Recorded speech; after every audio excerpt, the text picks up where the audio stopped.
Hello, knock knock. আজকে আমি এসে গেছি একটা নতুন ভিডিও নিয়ে। আজকের ভিডিওটা একটু অন্যরকম। আসলে লোকে বলে ওল্ড ইজ গোল্ড, মানে তুমি যতই নতুন জিনিসের প্রতি আসক্ত হও না কেন, পুরোনো জিনিসের সাথে সম্পর্কটা একটা অন্যরকমই থেকে যায়। তো আজকে আমি এসেছি কিছু পুরোনো বন্ধুদের সাথে ঘুরতে যাচ্ছি সেই ভিডিও নিয়ে। না, এটা ঠিক ঘুরতে যাওয়া না, অ্যাকচুয়ালি আমাদের যে পুরনো স্কুল, মানে আমরা যে স্কুল থেকে মাধ্যমিক পাশ করেছি সেই স্কুলের একটা প্রোগ্রাম। সেই প্রোগ্রামে আমাদের, মানে আমরা যারা ওল্ড ছাত্রছাত্রী আছি, পুরনো ছাত্রছাত্রী, মানে যাকে এক কথায় বলে প্রাক্তন, তো আমাদের প্রাক্তনদের একটা ইনভিটেশন করা হয়েছে। সেই ইনভিটেশনে আমরা যাচ্ছি, যেটা আমাদের হচ্ছে পাইকপাড়ার মোহিত মঞ্চ।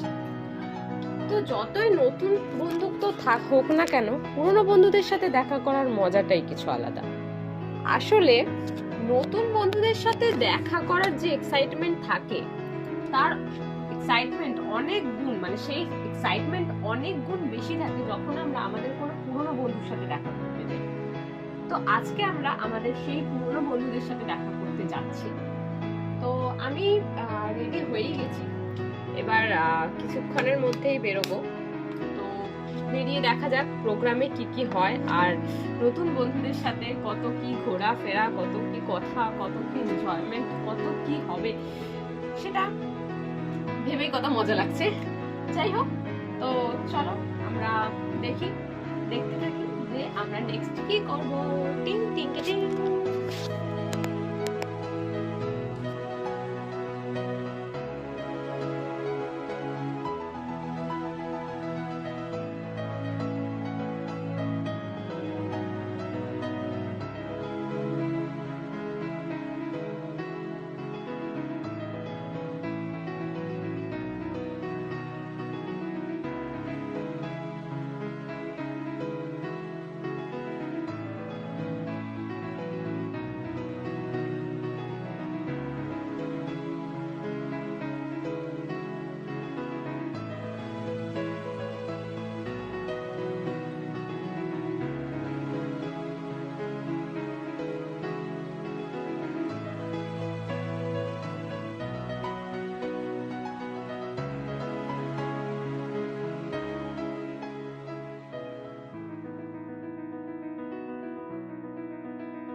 আমাদের প্রোগ্রাম মোটামুটি আপনারা প্রোগ্রামটা দেখলেনই, তো কেমন হয়েছে কমেন্টসে জানাবেন। কারণ নর্মালি প্রোগ্রাম অ্যারেঞ্জ করেছে আমাদের স্কুল থেকে, আমাদের পুরনো স্কুল হচ্ছে অমিয়বালা, যেটা আমাদের পাইকপাড়ায় আছে, পাইকপাড়া অমিয়বালা হাই স্কুল, যেখান থেকেই আমি পড়েছি। তো প্রোগ্রাম দেখার পর আমরা একটুখানি বেরিয়েছি ফটো টটো তুলবো বলে। তো ফ্রেন্ডসগুলোর সাথে আপনাদের পরিচয় করিয়ে দিই। যে পিঙ্ক কালারের সালোয়ারে আছে পিঙ্কি, হলুদ কালারের সালোয়ারে আছে রজনী, আর বেগুনি কালারের শাড়িতে আছে আমার খুবই ভালো ফ্রেন্ড, যার নাম হচ্ছে সুজাতা। আর তারপর আছে শম্পা, তার একটা ছোট্ট বাবুকে নিয়ে এসছে, যদিও বাবুর সাথে ফটোটা ঠিক করে নেওয়া হয়নি। যাই হোক, এবার আমরা ফটো টটো তুলে তারপরে বাড়ির দিকে এগোবো। তো দেখা হবে নেক্সট ভিডিওতে। Thank you.